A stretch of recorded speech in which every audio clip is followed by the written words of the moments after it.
well, what does it mean to be a new product? And that is up to discussion.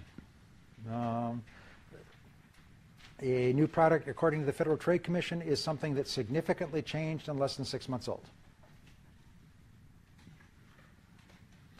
From a customer's perspective, it might be helpful to think of products can be on a continuum from not new at all to radically new, never heard it before, and then everything in between. No, it's kind of new, somewhat new, and as you're getting down towards the continuous end of the scale where it's not really all that new, we call that incremental innovation. And when you're in the mature stage of the product life cycle, incremental innovation is a solid strategy, because it's a way of generating interest in the product without necessarily disrupting customers' patterns. You ever gone to the store and somebody's changed the product just a little bit and you don't recognize it?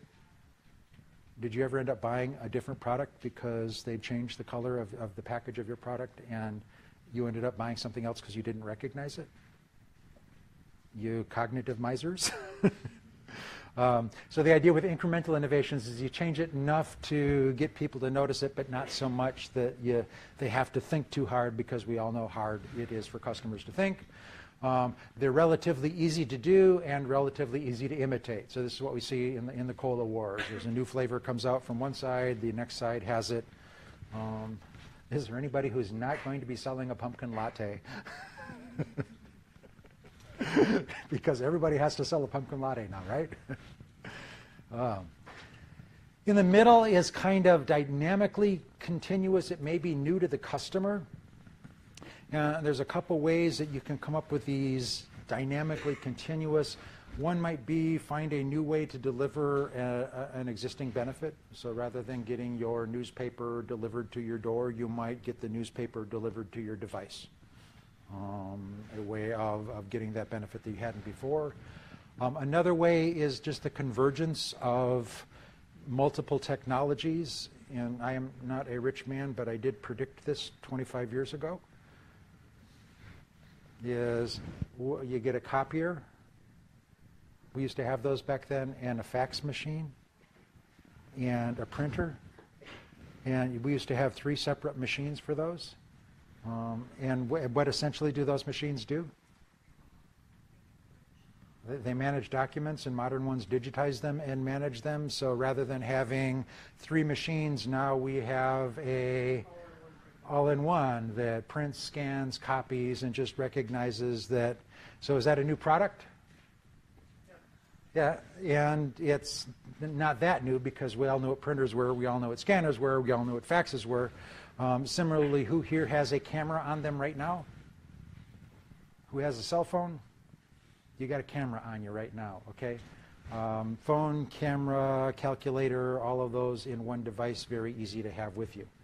And it's got geo-tracking, so it can tell the world where you are at any instant. And then disruptive innovations, those are the game changers. New to the world, nobody had thought of them before.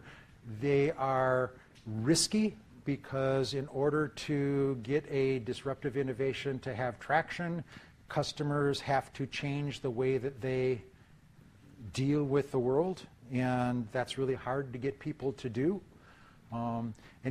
For example, a game changer was the Segway. Now, who uses Segways other than tourists and airport cops? Because it was too radical of a shift in the way that we think about personal transportation. I have here Steve Jobs with a smartphone, the iPhone. Well, this is actually the big version of the smartphone, which is the smart pad.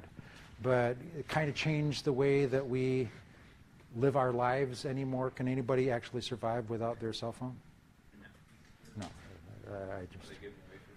Yeah, without emojis, I can't even begin to communicate. Smiling faces don't do it for me anymore.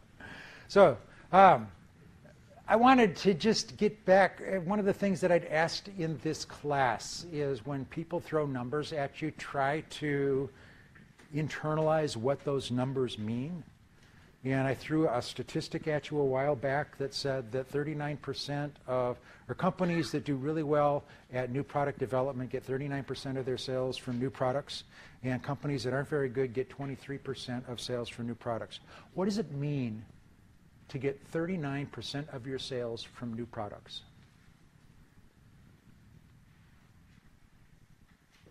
Yes?